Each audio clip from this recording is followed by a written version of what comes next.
제가 어제 큰 사거리를 지나가는데 어떤 젊은 청년 하나가 오토바이를 타고 지나가는데 그냥 오토바이를 타고 가는 게 아니라 오토바이 이렇게 앞 바퀴를 들어가지고 이렇게 가더라고요. 소리를 내면서.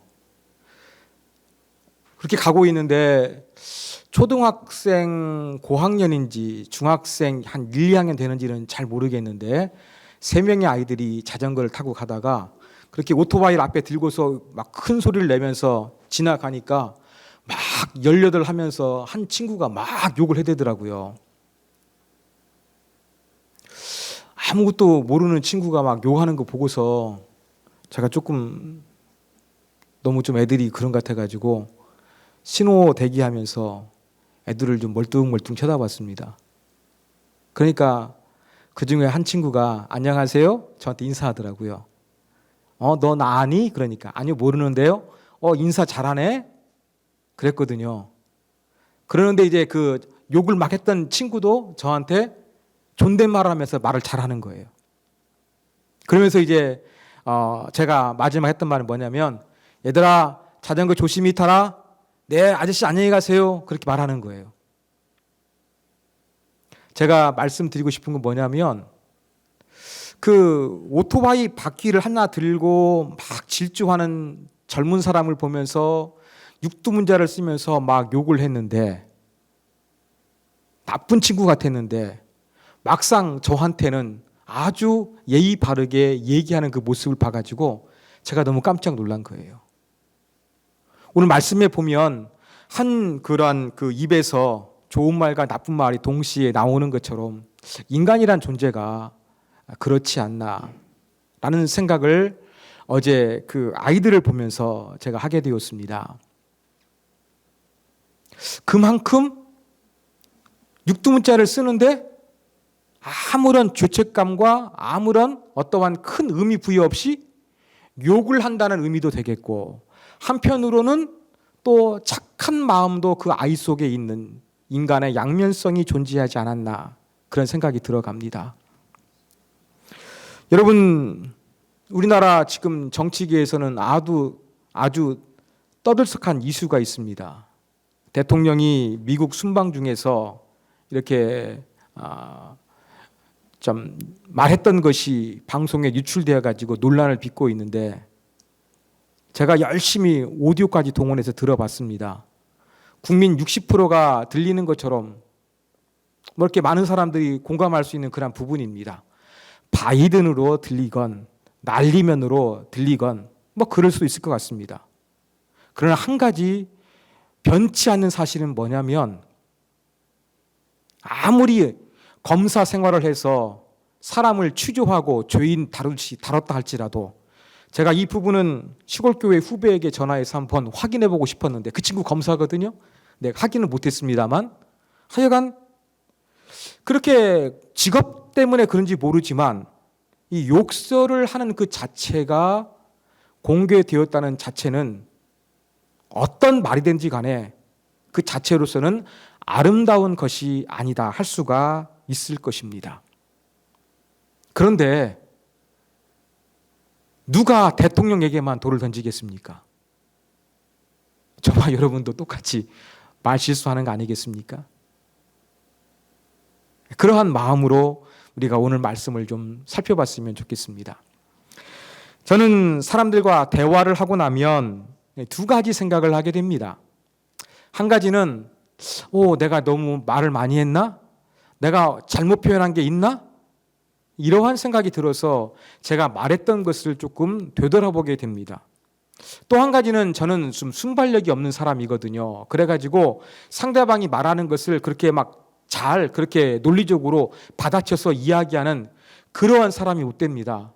헤어지고 나서 한참 생각하는 사람입니다. 그래가지고는 사람을 만나고 나면 이 말 했어야 되는데 이렇게 말했어야 되는데 많은 후회가 남는 사람이 바로 저의 모습입니다. 여러분도 그럴 거예요. 말을 하시고 나면 저처럼 내가 너무 말을 많이 했나? 실수하지 않았나? 이런 말 했어야 되는데 못했네. 이렇게 표현할 것 하는 그런 아쉬움이 우리 각자에게 있을 것입니다. 인간관계에서 말은 정말로 중요합니다. 얼마나 중요한지 말 한마디에 천냥빚을 갚는다는 속담이 있을 정도입니다. 말은 실수하지 않는 사람이 없을 정도로 정말로 모든 사람이 실수하는 것이기도 합니다. 사람이 얼마나 성숙한지, 그 사람이 얼마나 진실한지 우리가 그것을 어떻게 한번 측정해 볼 수가 있겠습니까? 많은 것들이 있겠지만 그 중에 가능한 것은 바로 말입니다.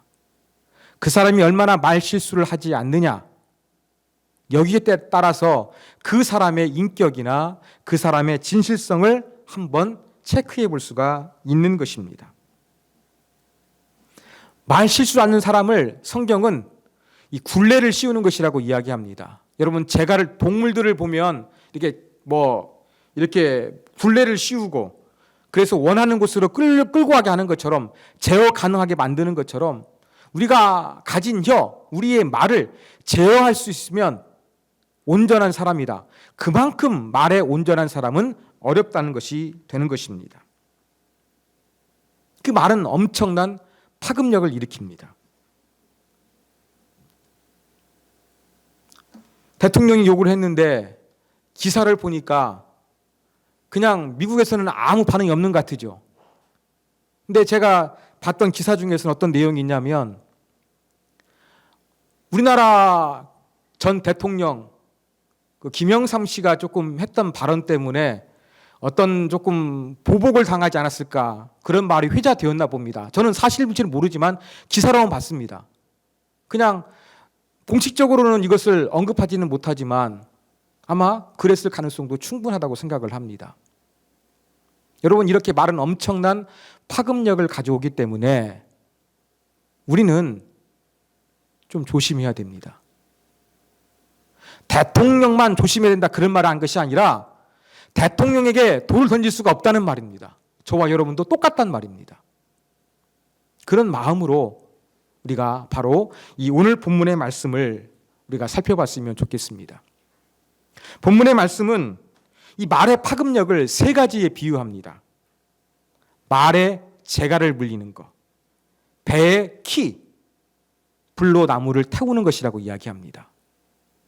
여러분, 말은 인간보다 빠른데 탁월한 운송수단인데 이 말을 제어하지 못하면 아무 소용이 없습니다. 그래서 말에 재갈 물리는 것이 상당히 중요합니다.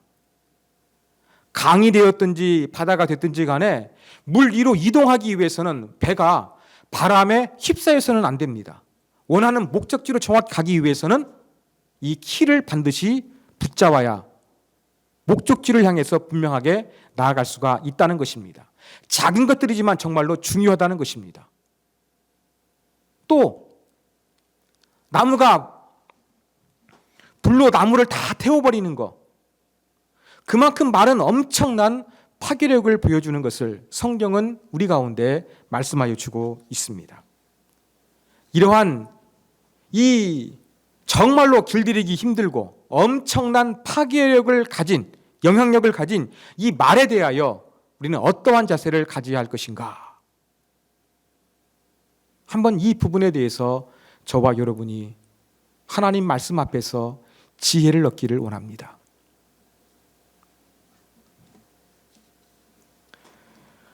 제가 볼 때 말 실수를 줄이는 것은 가장 좋은 것이 여러분 침묵 훈련을 하는 것입니다.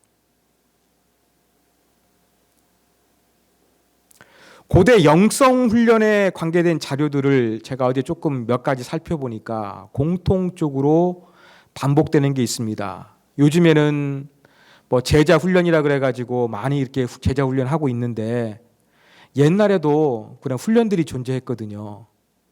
근데 옛날에 훈련 가운데 공통적으로 들었던 건 무엇이냐면요, 침묵 훈련이 들어 있습니다. 영성 훈련 가운데 고독과 침묵을 이야기합니다. 말 실수를 줄이기 위함인 것입니다.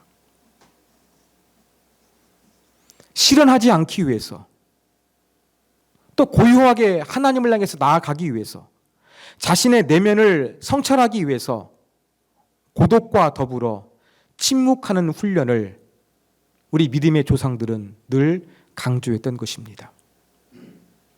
사랑하는 여러분, 저와 여러분도 말 실수, 제어가 안 됩니다. 그러니까 가장 좋은 방법은 무엇이겠습니까?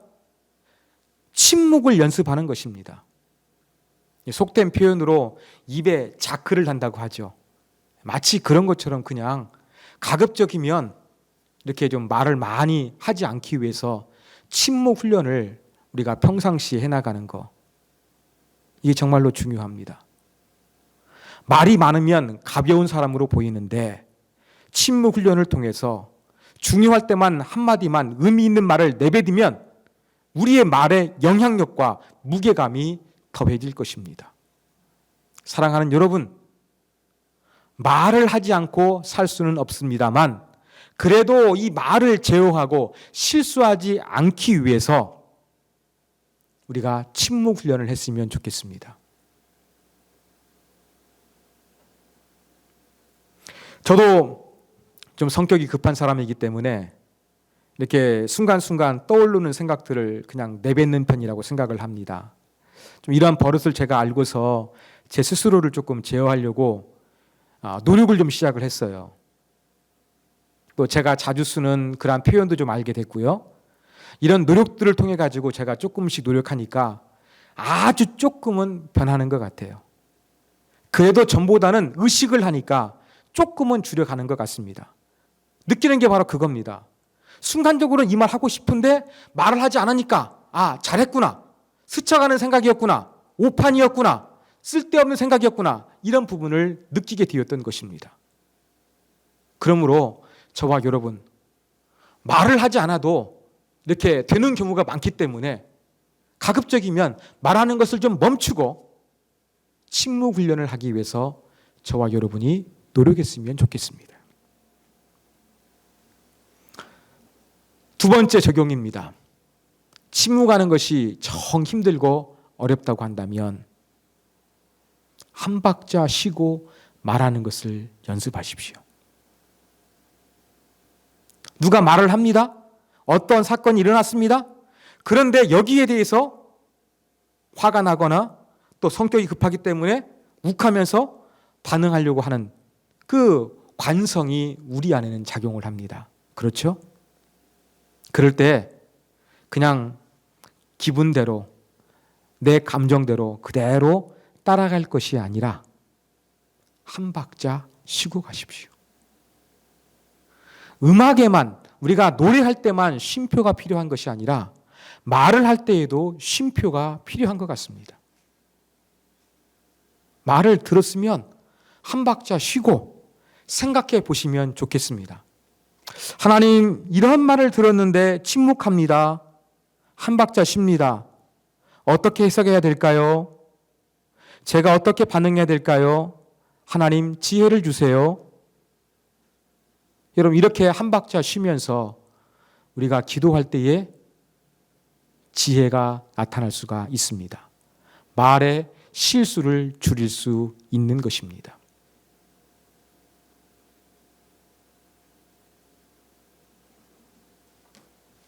사랑하는 여러분, 야고보서의 이 혀에 대한 교훈, 저와 여러분이 가슴에 되새겼으면 좋겠습니다. 말 실수가 없으면 퍼펙트한 사람일 정도로, 온전한 사람이라고 평가할 정도로 말이 그만큼 힘들고 어렵습니다. 이 부분에 대해서 우리가 어떻게 실천 가능하게 적용할 수 있을까? 어떻게 말의 놀라운 이 파괴적인 힘을 줄일 수 있을까? 두 가지를 말씀을 드렸습니다. 가급적이면 침묵하기를 연습하십시오. 그것이 정 어렵다면 두 번째로 한 박자 쉬고 말하는 것을 연습하십시오. 저도 잘해서 말씀드리는 것이 아니라 그렇게 해야 되는 것을 알았기 때문에 말씀드리고 연습해야 되는데, 저와 여러분이 모두 한 주간 살아갈 때에 새롭게 시작된 이 10월부터 가급적이면 침묵하고 말하지 아니하고 참고, 가급적이면 한 박자 쉬고 말할 수 있는 저와 여러분이 되기를 주님의 이름으로 부탁드립니다. 기도하겠습니다. 하나님 아버지, 말 실수가 얼마나 큰 영향력을 발휘하는지 우리는 너무나 잘 느끼고 있습니다. 다른 사람이 문제가 아니라 바로 내가 문제입니다. 말 실수하는 나 자신을 먼저 성찰할 수 있는 지혜를 허락하여 주시옵소서. 말에 실수할 수밖에 없는데 이 실수와 말의 부정적인 영향력에 그 강한 힘을 줄이기 위해서 우리가 할 수 있는 것이 무엇이겠습니까? 때로는 침묵하는 것을 습관화시킬 수 있도록 연습하게 하여 주시옵소서. 그것이 힘들고 어렵다고 한다 그러면 한 박자 쉬고 말하는 것을 연습하게 하여 주시옵소서. 그래서 우리의 입술을 통하여 이중성이 드러나지 아니하고 경망스러움이 드러나지 아니하고 하나님의 영광이 가리우게 되는 안타까운 일이 발생하지 않도록 하나님 우리의 입술을 주장하여 주시옵소서. 주 예수 그리스도의 이름으로 기도하옵나이다. 아멘.